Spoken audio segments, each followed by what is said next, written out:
नमस्कार, GT news पर आप सभी का स्वागत। मैं हूं आपके साथ भावना नैयर। दिन के 12 बज चुके और हम हाजिर हैं देश और दुनिया की बड़ी और अहम खबरों को लेकर। शुरुआत करते हैं बुलेटिन की टॉप हेडलाइंस के साथ। केंद्रीय गृह मंत्री अमित शाह ने लॉन्च किया भारत पोल पोर्टल। इंटरपोल की तर्ज पर सीबीआई द्वारा विकसित पोर्टल का अपराध को जड़ से खत्म करने का है लक्ष्य।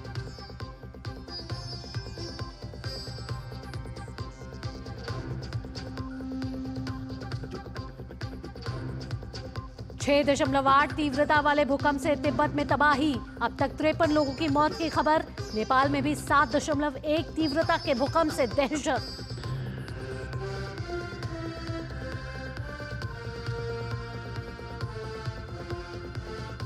आज 2 बजे होगी दिल्ली विधानसभा चुनाव की घोषणा। चुनाव आयोग की प्रेस कॉन्फ्रेंस में सामने आएगी मतदान और मतगणना की तारीख।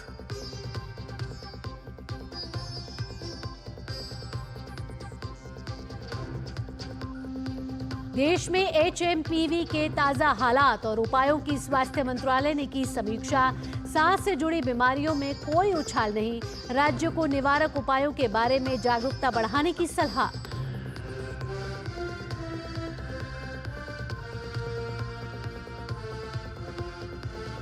और असम में कोयला खदान में फंसे मजदूरों का रेस्क्यू ऑपरेशन जारी। सेना के बचाव कार्य में जुटी।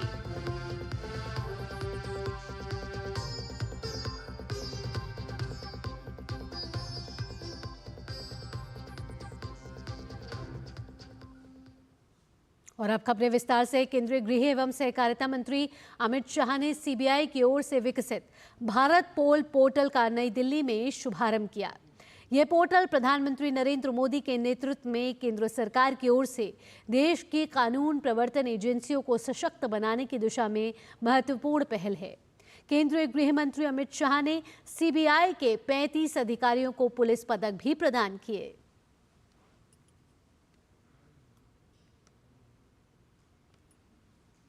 इस मौके पर केंद्रीय गृह मंत्री अमित शाह ने कहा कि इस पोर्टल की संरचना होने के साथ देश के हर एक राज्य की पुलिस सीधे इंटरपोल से जुड़ पाएगी।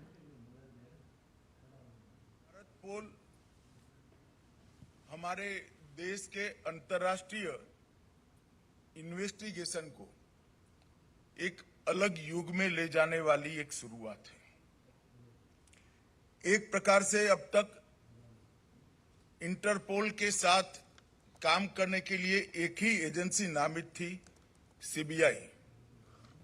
मगर भारत पोल की संरचना होने के साथ भारत की हर एजेंसी, हर राज्य की पुलिस अपने आप को बहुत सरलता के साथ इंटरपोल के साथ कनेक्ट कर पाएगी और सीधा गति अपने इन्वेस्टिगेशन को देने में उनको बहुत सहायता होगी। केंद्रीय गृह मंत्री ने कहा कि देश के 140 करोड़ की जनता ने यह संकल्प लिया है कि आजादी साल होने पर भारत हर क्षेत्र में अग्रणी होगा। मित्रों, हम सब जानते हैं कि हम अमृत काल में जी रहे हैं। आजादी के 75 साल से आजादी के 100 साल के कालखंड को न केवल हमारे प्रधानमंत्री जी ने अमृत काल के रूप में वर्णित किया है, अब देश की 140 करोड़ की जनता ने स्पिरिट के साथ इस कालखंड को अमृत काल के रूप में स्वीकार भी किया है। और हमने तय किया है, एक सामूहिक संकल्प इस देश की 140 करोड़ की जनता ने लिया है कि जब आजादी की शताब्दी मनाई जाएगी, 2047 में जब देश आजाद हुए 100 साल हो जाएंगे, हर क्षेत्र में भारत विश्व में सर्वप्रथम होगा और हम हर क्षेत्र में विश्व का नेतृत्व कर रहे होंगे। आइए अब आपको बताते हैं ग्राफिक्स के जरिए कि क्या है भारत पोल पोर्टल। भारत पोल पोर्टल के माध्यम से देश की कानून प्रवर्तन एजेंसियों को रियल टाइम सूचना मिल सकेगी। यानी देश की कानून प्रवर्तन जो एजेंसियां हैं उसको रियल टाइम जानकारी मिलेगी। इंटरपोल से मिलने वाले अनुरोधों पर कार्रवाई सुव्यवस्थित होगी। तो भारत पोल की ये विशेषताएं हैं, जहां रेड और अन्य कलर्ड कोडेड इंटरपोल नोटिस जारी करना इस पोर्टल के जरिए शामिल किया गया है। आइए आगे आपको बताते कि फील्ड लेवल पुलिस अधिकारियों के लिए परिवर्तनकारी उपकरण बनेगा। तो नई तकनीक विकसित की जा रही है फील्ड लेवल पुलिस अधिकारियों के लिए, साथ ही साथ अपराधों और सुरक्षा चुनौतियों से निपटने में उनकी कार्यकुशलता भी बढ़ेगी। इसके साथ ही अंतर्राष्ट्रीय सहायता तक आसान और तेज पहुंच की सुविधा भारत पोल पोर्टल के जरिए मुहैया कराई जा रही है। अंतर्राष्ट्रीय अपराधों से निपटने में भारत के प्रयासों को मजबूत करेगा भारत पोल पोर्टल। साथ ही साथ सभी जांच एजेंसियों को एक साथ जोड़ता है भारत पोल पोर्टल, जिसका गृह मंत्री अमित शाह ने आज लॉन्च किया है। पोर्टल से जुड़ेंगी राज्य और यूनियन टेरिटरी की पुलिस और एनआईए और साथ ही ईडी। तो नेशनल इन्वेस्टिगेटिव एजेंसी के साथ ईडी भी भारत पोल पोर्टल के साथ जुड़ेगी और देश से फरार अपराधी और भगोड़ों की होगी वापसी। तो यानी कि जो अपराधी देश छोड़कर जा चुके हैं उनके लिए भी भारत पोल पोर्टल जो है वो तेजी से काम करेगा उनको पकड़ने के लिए। पोर्टल के जरिए जांच में आएगी तेजी और रियल टाइम जानकारी जुटाने में मिलेगी मदद। तो भारत पोल पोर्टल जांच एजेंसियों के लिए एक बड़ा ही सशक्त माध्यम साबित होने वाला है। आइए आगे बढ़ते हैं, बात कर लेते हैं मौसम की। दिल्ली में कड़ाके की ठंड पड़ रही है, लेकिन इस भीषण सर्दी में राजधानी में सियासी गर्मी इस समय चरम पर है।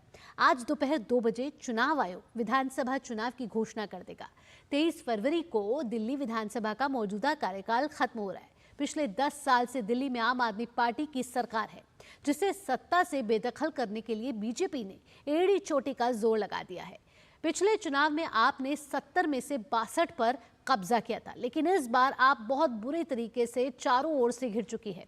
शराब घोटाले समेत भ्रष्टाचार के कई आरोप झेल रहे केजरीवाल को मजबूरन सीएम पद छोड़ना पड़ा और आतिशी को मुख्यमंत्री बनाना पड़ा।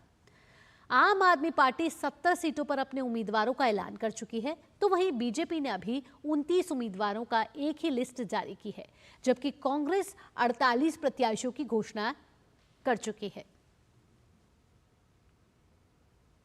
तो दिल्ली में चुनावी सरगर्मी इस समय तेज हो गई है और आज बज जाएगा चुनावी शंखनाद दिल्ली विधानसभा चुनाव का, क्योंकि आज 2 बजे अहम प्रेस वार्ता है चुनाव आयोग की, जहां दिल्ली विधानसभा चुनावों की तारीखों की घोषणा होगी।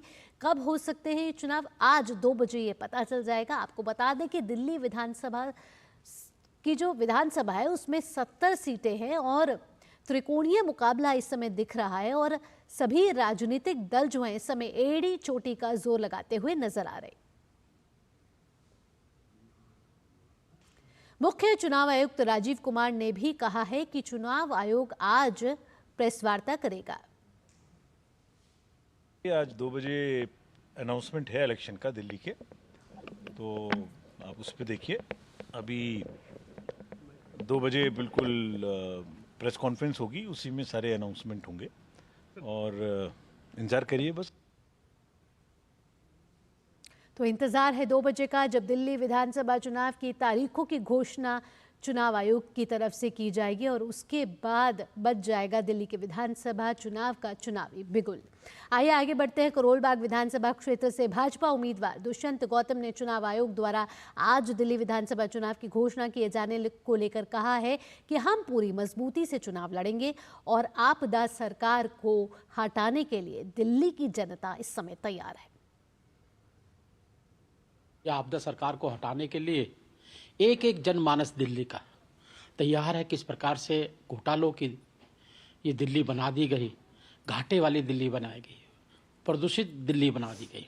आज जनता त्राहि मचा रही है और 1 महीने बाद मुझे पूर्ण विश्वास है कि दिल्ली में भारतीय जनता पार्टी की सरकार बनेगी और इस सरकार से, लुटेरी सरकार से हमें छुटकारा मिलेगा। तो आज दिल्ली विधानसभा चुनाव में तारीखों की घोषणा हो जाएगी। चुनाव आयोग महत्वपूर्ण जानकारी देगा आज 2 बजे प्रेस वार्ता के जरिए। अधिक जानकारी के साथ हमारे संवाददाता इस समय धीरज जुड़ गए हैं। आइए धीरज का सीधा रुख कर लेते हैं। धीरज, आपसे पूछना चाहेंगे कि 2 बजे का वो समय है जब चुनाव आयोग महत्वपूर्ण सूचना जारी करेगा, जहाँ दिल्ली विधानसभा चुनाव यानी कि 70 विधानसभा सीटों पर चुनावों की तारीखों की घोषणा हो जाएगी। क्या सूत्रों के हवाले से पता चल रहा है कि कितने फेज में ये चुनाव हो सकता है और कहा यह जा रहा है सूत्रों के जरिए कि फरवरी के दूसरे हफ्ते में हो सकते हैं चुनाव? देखिए, जो दिल्ली विधानसभा का जो कार्यकाल है वो 23 फरवरी तक है और 23 फरवरी से पहले दो महत्वपूर्ण डेट्स हैं। जो बोर्ड का जो एग्ज़ाम है वो 12-13 फरवरी को होना है। वो भी एक महत्वपूर्ण तारीख है दिल्ली की जनता के लिए, क्योंकि उनको बच्चे जो हैं परीक्षा देने के लिए जाएंगे, उसकी तैयारी में जुटेंगे। ये एक महत्वपूर्ण तारीख है। लेकिन जो पिछली तारीख की अगर हम बात करें, साल 2020 की हम बात कर लेते हैं, तो साल 2020 में जो 6 फरवरी की जो तारीख थी, जहां की दिल्ली में जो चुनाव हुआ था और एक ही चरण में पूरी दिल्ली का चुनाव हुआ था और 8 तारीख में मतों की गिनती हुई थी। अभी तक जो हमारे पास सूत्रों से खबर आ रही है कि दिल्ली जो विधानसभा का ये जो चुनाव है ये 12 तारीख से पहले संपन्न जरूर करा लिया जाएगा, क्योंकि 12 तारीख के बाद जो बीपीएससी के जो सीबीएसई के जो छात्र हैं उनका एग्ज़ाम है, बोर्ड का एग्ज़ाम है, तो वो एक महत्वपूर्ण तारीख हो सकती है। और ये भी हो सकता है कि ये चुनाव 12 तारीख के बाद हो, ताकि ये जो बच्चे हैं वो अपने पहले एग्ज़ाम दे लें। उसके बाद 12 तारीख के बाद हो सकता है 15 तारीख या 16 तारीख को चुनाव हो। लेकिन पिछले साल 2020 में ये चुनाव 6 फरवरी को हुआ था।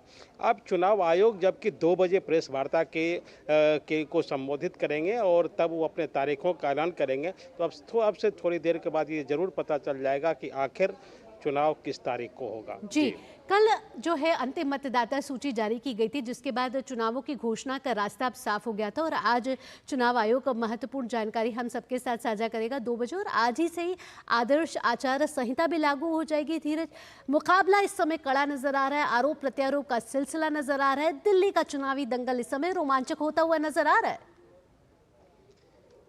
बिल्कुल सही। जो सत्ताधारी जो पार्टी है आम आदमी पार्टी 11 साल से सत्ता पर काबिज है और 11 साल पहले जो उन्होंने दिल्ली की जनता के साथ वायदे किए थे, तो जो विपक्षी दल है भारतीय जनता पार्टी और कांग्रेस उन वायदों की जानकारी उनको दे रही है कि आपने 11 साल पहले दिल्ली की जनता के लिए क्या क्या कहा था। आपने भ्रष्टाचार मुक्त दिल्ली की बात कही थी, आपने शिक्षा मॉडल की बात की थी, आपने स्वास्थ्य मॉडल की बात की थी और आपने दिल्ली को जो एक बेहतर शहर, एक बेहतर मॉडल शहर की तरफ विकसित करने की बात की थी।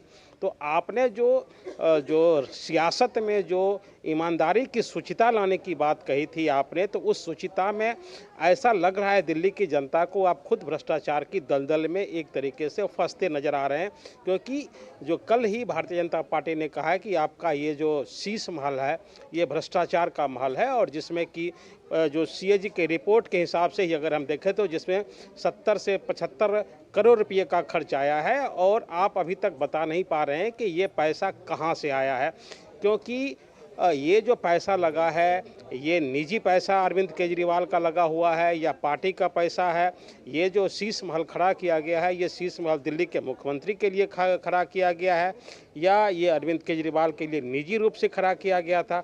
सवाल बहुतेरे हैं। तो एक तरीके से एक ईमानदारी का जो पाठ आपने दिल्ली की जनता को पढ़ाने की बात आंदोलन के जरिए कहा था कि हम आंदोलन की पार्टी है, हम ईमानदारी की बात करेंगे, हम राजनीति में शुचिता की बात करेंगे। तो कैसे आपका ईमानदारी एक तरीके से कह सकते हैं कि आप खुद भ्रष्टाचार में फंसते दिख रहे हैं। आपके ऊपर शराब घोटाले के आरोप लगे, आपके ऊपर जो शराब के जो माफिया है उनको फ़ायदा पहुंचाने का आरोप लगा, आपके मुख्यमंत्री जेल में गए, आपके उप मुख्यमंत्री जेल में गए और एक तरीके से जो साउथ की जो लॉबी थी शराब को, उसको कैसे आपने लीकर पॉलिसी में बेनिफिट दिया और कैसे उस पैसे का इस्तेमाल आपने गोवा के चुनाव में किया। बहुत बड़ा सवाल उनके सामने है। आपने स्वास्थ्य मॉडल की बात करी थी, आपने कहा था कि हमारा जो मोहल्ला क्लिनिक होगा उसको देखने के लिए देश विदेश से लोग आएंगे, दूसरे देश से भी लोग आएंगे। मोहल्ला क्लिनिक की जो खबर है वो न्यूयॉर्क टाइम्स में छपती है, दूसरे देशों में छपती है। आखिर आपके उस मोहल्ला क्लिनिक का क्या हुआ? आखिर आपके मोहल्ला क्लिनिक में क्यों पशु बांधे जा रहे हैं और उस मोहल्ला क्लिनिक में डॉक्टर कहाँ हैं? आपको ये बताना पड़ेगा कि आखिर मोहल्ला क्लिनिक में दवा क्यों नहीं मिलती है। आपके जो मॉडल जो स्कूल हैं उन मॉडल स्कूलों में शिक्षकों की संख्या कम ही तो क्यों है? आपकी पूरी कोशिश इस बार हो रही है कि हैट्रिक लगा पाए, वहीं बीजेपी पूरा एड़ी चोटी का जोर लगा रही है और ऐसे समय में आरोप प्रत्यारोप का सिलसिला भी लगातार जारी है और हम देख रहे हैं कि पोस्टर युद्ध भी इस समय जुड़ा कहीं ना कहीं छाया हुआ है। ऐसे में आज 2 बजे चुनाव आयोग की जो प्रेस वार्ता होनी है बेहद ही महत्वपूर्ण है, क्योंकि यहाँ तारीखों का ऐलान हो जाएगा और इसके बाद बच जाएगा दिल्ली विधानसभा चुनाव का चुनावी बिगुल। धीरज, तमाम जानकारियों के साथ आपका बहुत बहुत धन्यवाद। तो चुनाव आयोग की इस घोषणा के बाद से ही नेताओं की प्रतिक्रिया भी आना शुरू हो चुकी हैं। दिल्ली के कालकाजी से कांग्रेस उम्मीदवार अलका लामा ने दिल्ली विधानसभा चुनाव की घोषणा किए जाने को लेकर कहा है कि दिल्ली की जनता किसी भी पार्टी या नेता से ज्यादा चुनाव के लिए तैयार है। दिल्ली की जनता बदलाव की तलाश कर रही है। आम आदमी पार्टी की बात हो, भ्रष्टाचार के गंभीर आरोपों में एक एक मंत्रिमंडल को, पूरी सरकार को कहूंगी, जेल जाना पड़ा, अपनी कुर्सी पद गंवाने पड़े। और अब जो मुख्यमंत्री है वो टीसीएम कहा जा रहा है। जैसे मैंने पहले कहा, सीएम सुना था, डिप्टी सीएम सुना था, ये टीसीएम क्या है, टेम्परेरी सीएम। सो अब दिल्ली की समस्याएं परमानेंट हो चुकी हैं। दूषित हवाएं हैं, पानी, जहरीला, अपराध, महंगाई, भीड़, और दिल्ली के लोग जो है अब बड़े बदलाव की ओर, एक मजबूत विकल्प की तलाश उनकी कांग्रेस पर आकर खत्म होती है। यहाँ रुक रहे एक छोटे से ब्रेक के लिए, जल्द हाजिर होते हैं। आज सुनो, खाने में कोई स्वाद नहीं है। अरे किफायती लाल, सस्ते वाले दाल मसाले, स्वाद हुआ बेकार, एकदम बकवास। इधर कीमती लाल को देखो, खाना बना कमाल। एमडीएच की हल्दी मिर्ची धनिया करे कमाल। ये रंग दे, ये खुशबू दे, ये तीखा, ये कम पड़े। समझे किफायती लाल, क्या निराला एमडीएच मसाला। ग्रामीण भारत के दिल में विकसित भारत के सपने पलते हैं, जहां देसी उत्पाद विदेश तक पहुंचे, जो खेत से बाजार तक पहुंचे, जो महिलाओं को सशक्त बनाए, जो जनजातीय कलाओं को यादगार खजानों में बदले। पूर्वोत्तर भारत के काम की चमक 7 समंदर पार भी दमके। ग्रामीण भारत महोत्सव 2025 से जुड़िए 4 से 9 जनवरी, भारत मंडपम, नई दिल्ली। जब धरती चीर कर निकलता है लोहे का पत्थर और मिलता है मोंगिया के जोश से, फिर तपता है, पिघलता है और बनता है फौलाद। अब होता है सरिया सारी खूबियों के साथ। मोंगिया स्टील, मजबूत देश का मजबूत सरिया। ब्रेक के बाद आपका स्वागत है। भारतीय सेना ने असम के दीमा हसाओ जिले के एक दूर दराज के औद्योगिक शहर उमरंगसो में फंसे खनिकों को बचाने के लिए एक विशेष राहत कार्यबल को तैनात किया है। राज्य प्रशासन और पुलिस ने खदान में फंसे मजदूरों को बचाने के लिए अभियान शुरू कर दिया है। एनडीआरएफ की पहली टीम में 30, एसडीआरएफ की टीम में 8 लोगों को असम खदान पर बचाव अभियान में तैनात किया गया है। 6 जनवरी को शुरू किए गए इस अभियान में गोताखोरों, इंजीनियरों और प्रशिक्षित बचाव कर्मियों की एक उच्च कुशल टीम शामिल है। टास्क फोर्स मिशन की सफलता सुनिश्चित करने के लिए एक वरिष्ठ और अनुभवी अधिकारी के मार्गदर्शन में काम हो रहा है।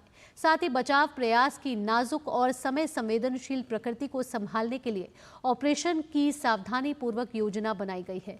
फंसे हुए खनिकों को शीघ्र बचाव के लिए नियमित अपडेट के लिए नागरिक प्रशासन के साथ लगातार संपर्क में है। बता दें कि उमरंगसो में एक कोयला खदान में अचानक आई बाढ़ के बाद कई मजदूर फंस गए थे। वहीं असम के मुख्यमंत्री हेमंत बिस्वा शर्मा ने 9 मजदूरों के फंसे होने की पुष्टि की है। और आज सुबह आए शक्तिशाली भूकंप ने नेपाल, भारत से लेकर बांग्लादेश और तिब्बत तक को हिलाकर रख दिया। सर्वाधिक नुकसान की खबर तिब्बत से आई है। तिब्बत में 6.8 तीव्रता वाले इस भूकंप में 53 लोगों ने अपनी जान गंवा दी है, जबकि 62 लोग इस प्राकृतिक आपदा के चलते गंभीर रूप से घायल हैं। तिब्बत में ये भूकंप स्थानीय समयानुसार सुबह 9:05 पर आया। फिलहाल तिब्बत में राहत और बचाव कार्य जारी है।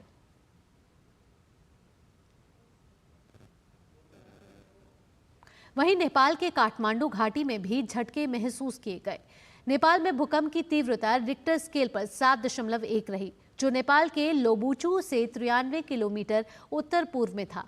नेपाल में खनिज और भूविज्ञान विभाग के वरिष्ठ अधिकारी ने बताया है कि भूकंप का केंद्र तिब्बत के डिंगये काउंटी है। प्रधानमंत्री केपी शर्मा ओली ने भूकंप के मद्देनजर सभी से सतर्क और सुरक्षित रहने का आग्रह किया है। भूकंप के झटके बिहार, दिल्ली, सिक्किम, असम और नॉर्थ बंगाल में भी महसूस किए गए।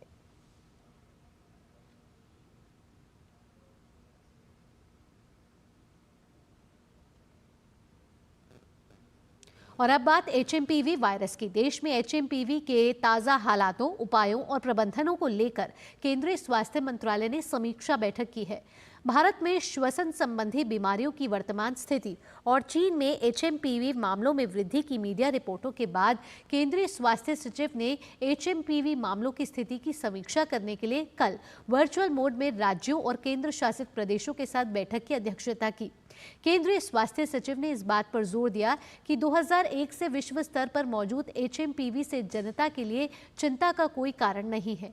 उन्होंने राज्यों को ILI और SARI निगरानी को मजबूत करने और समीक्षा करने की सलाह दी। इसके साथ ही उन्होंने दोहराया कि सर्दियों के दौरान श्वसन संबंधी बीमारियों में आमतौर पर वृद्धि देखी जाती है। इसके साथ ही उन्होंने बताया कि देश में श्वसन संबंधी बीमारी के मामलों में किसी भी संभावित वृद्धि से निपटने के लिए पूरी तरह से तैयार है। इसके साथ ही राज्यों को साबुन और पानी के बार-बार हाथ धोने जैसे सरल उपायों के साथ वायरस के संचरण की रोकथाम के संबंध में आबादी के बीच जागरूकता बढ़ाने की सलाह दी गई।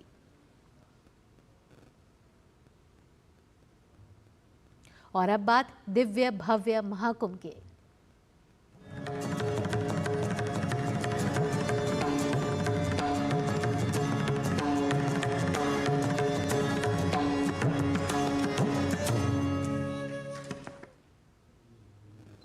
प्रयागराज में महाकुंभ शुरू होने में अब कुछ ही दिन बचे हैं। ऐसे में भारत और दुनिया भर से साधु संतों के साथ साथ हजारों श्रद्धालु प्रयागराज पहुंच रहे हैं। महाकुंभ के पहले नागा साधु का अद्भुत अनुष्ठान आपको चकित कर देगा। नागा साधु प्रमोद गिरी महाराज महाकुंभ मेले में 61 घड़ों के पानी से स्नान करके हठ योग करते हैं। वे हर रोज सुबह 4 बजे यह अद्भुत अनुष्ठान करते हैं।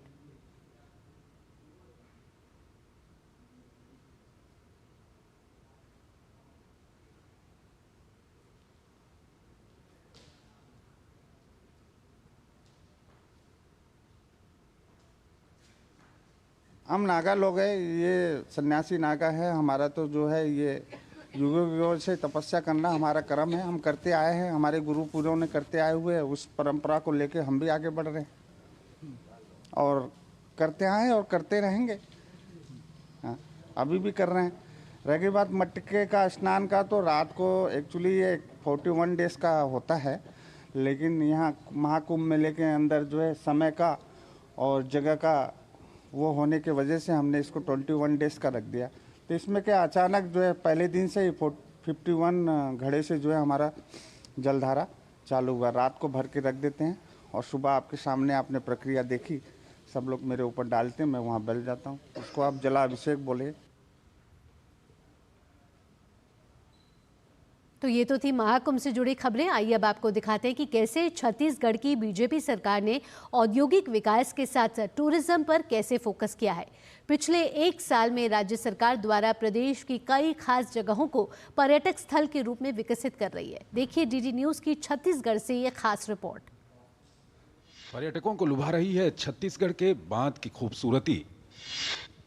टूरिस्टों को खूब लुभा रही है गंगरेल और मुरुमसिल्ली बांध की खूबसूरती। छत्तीसगढ़ की जीवनदायिनी महानदी और उसकी सहायक नदी सिलियारी नदी पर बने हैं बांध। मुरुमसिल्ली बांध एशिया का पहला साइफन सिस्टम वाला बांध। गंगरेल डैम पर खूबसूरत हट के साथ मां अंगार मोती का मंदिर। छत्तीसगढ़ सरकार का औद्योगिक विकास के साथ साथ टूरिज्म पर खास फोकस। छत्तीसगढ़ की विष्णुदेव साय सरकार प्रदेश को हर एक सेक्टर में आगे ले जाना चाहती है। अपनी पॉलिसी के तहत राज्य सरकार प्रदेश में औद्योगिक विकास के साथ साथ टूरिज्म पर भी खास फोकस कर रही है। पिछले 1 साल में राज्य सरकार द्वारा प्रदेश की कई खास जगहों को पर्यटक स्थल के रूप में विकसित किया जा रहा है। इसी के तहत राज्य सरकार धमतरी के गंगरेल और मुरुमसिल्ली बांध को भी टूरिस्ट प्लेस के तौर पर बढ़ावा दे रही है। छत्तीसगढ़ के धमतरी जिले के गंगरेल बांध और मुरुमसिल्ली बांध छत्तीसगढ़ की जीवनदायिनी महानदी और उसकी सहायक नदी सिलियारी नदी पर बने हैं। इन दोनों ही बांधों की खूबसूरती के लोग कायल हैं। यही वजह है कि लाखों लोग यहाँ घूमने आ रहे हैं। यहाँ होने वाली बोटिंग और रंग बिरंगे फूलों से सजे गार्डन टूरिस्टों को अपनी ओर आकर्षित कर लेते हैं।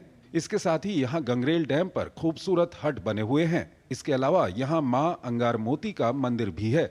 वहीं मुरुमसिल्ली बांध को एशिया के पहले साइफन सिस्टम वाले बांध का टाइटल मिला हुआ है। इस बांध पर बड़ी संख्या में लोग पिकनिक मनाने आते हैं। चारों तरफ घने पेड़ों से घिरा ये बांध अपनी खूबसूरती की वजह से टूरिस्टों के बीच आकर्षण का केंद्र बना हुआ है। बता दें कि बारिश के मौसम में बांध के भर जाने के बाद यहाँ ऑटोमेटिक साइफन गेट से पानी निकलना शुरू हो जाता है। प्रकृति सुंदरता के लिए छत्तीसगढ़ के कई जिले अहम स्थान रखते हैं। सरगुजा से लेकर बस्तर तक छत्तीसगढ़ में प्राकृतिक नज़ारों की कोई कमी नहीं है। विश्व भर के पर्यटकों को छत्तीसगढ़ के पर्यटन स्थल लुभा रहे हैं। छत्तीसगढ़ की बीजेपी सरकार ने भी प्रदेश के हर एक सेक्टर को आगे ले जाना चाहती है। अपने पॉलिसी के तहत राज्य सरकार प्रदेश में औद्योगिक विकास के साथ साथ टूरिज्म में भी फोकस कर रही है। Somesh Patel, DD news, Chhattisgarh. राजस्थान में रेलवे स्टेशन अब नए स्वरूप में नजर आने वाले हैं। यहाँ पर 77 रेलवे स्टेशनों पर रीडेवलपमेंट के कामकाज किए जा रहे हैं, जबकि आने वाले वक्त में राजस्थान के 69 छोटे रोड साइड रेलवे स्टेशन की रीडेवलपमेंट होगा। तो आइए आपको छोड़ जाते हैं इस खास रिपोर्ट के साथ। धन्यवाद, नमस्कार। राजस्थान के 69 छोटे रेलवे स्टेशनों का होगा रीडेवलपमेंट। यात्रियों और रेलवे स्टाफ को मिलेगी बेहतरीन सुविधाएं। सभी छोटे रोड साइड स्टेशनों को किया जाएगा विकसित। रिंग्स के पास धार्मिक स्थल खाटू श्याम जी में नया स्टेशन बनाया जाएगा। रेलवे द्वारा प्रत्येक स्टेशन पर 4 से 4.5 करोड़ रुपए तक खर्च होंगे। भारतीय रेलवे द्वारा लगातार नई ट्रेनों के संचालन के साथ station redevelopment Amrit Bharat station scheme पर तेजी से कार्य हो रहा है। ऐसे ही रेलवे की ओर से राजस्थान के 69 छोटे रोड साइड रेलवे स्टेशन का रीडेवलपमेंट होगा, जिससे यात्रियों को बेहतरीन सुविधाएं मिलेंगी। इस संबंध में रेलवे द्वारा सभी जोनल रेलवेज को इसके निर्देश जारी कर दिए गए हैं, जिसके अनुसार सभी छोटे रोड साइड स्टेशनों को ठीक से विकसित किया जाएगा। खासतौर पर स्टेशनों की बिल्डिंग के लिए स्टैंडर्ड लेआउट प्लान के साथ स्टेशन ऑपरेशन सेंटर, स्टाफ और यात्री सुविधाओं को बेहतर किया जाएगा, जिसमें जयपुर, सीकर, अलवर सहित प्रदेश के हर जिले के सभी छोटे स्टेशनों पर रीडेवलपमेंट का काम शुरू होगा। खासकर उन छोटे स्टेशनों पर रीडेवलपमेंट का काम होगा जहां धार्मिक स्थल हैं और हजारों की तादाद में लोग स्टेशन के माध्यम से आते जाते हैं, जिसमें विशेष रूप से सीकर लाइन स्थित रिंग्स के पास धार्मिक स्थल खाटू श्याम जी में नया स्टेशन बनाया जाएगा। उत्तर पश्चिम रेलवे के संदर्भ में हम बात करें तो 77 ऐसे स्टेशनों का हम पुनर्विकास कर रहे हैं और हमारे जो 10 जो मेजर स्टेशन हैं उनका हम बहुत ही वृहद तरीके से पुनर्विकास कर रहे हैं। रेलवे द्वारा राजस्थान के छोटे स्टेशनों पर रीडेवलपमेंट के तहत छोटे स्टेशनों पर जरूरत के हिसाब से 1 या 2 मंजिला स्टेशन बिल्डिंग बनाई जाएगी। स्टेशन के दोनों तरफ प्रवेश द्वार, बीच में station master office, record room और उपकरण कक्ष बनाए जाएंगे। यात्रियों के लिए विशेष रूप से हर स्टेशन पर PRS UTS counter, concourse cum booking hall, waiting area, toilet बनाए जाएंगे। इस योजना के तहत राजस्थान के 69 रेलवे स्टेशनों का चयन किया गया है। एक और स्टेशन रीडेवलपमेंट स्कीम और अमृत भारत स्टेशन स्कीम के तहत रेलवे बड़े स्टेशनों को तैयार करने पर पूरा फोकस कर रहा है, तो वहीं अब रेलवे का ध्यान उन रोड साइड छोटे रेलवे स्टेशनों पर भी है जिन्हें आने वाले वक्त में तैयार किया जाना है। इन रेलवे स्टेशनों पर भी यात्री सुविधाओं का तमाम विस्तार करके रेलवे इन्हें भी बेहतर और खूबसूरत रेलवे स्टेशन बनाने में जुटा हुआ है। कैमरा पर्सन राकेश पटेल के साथ महेश दाधिच, DD न्यूज, जयपुर।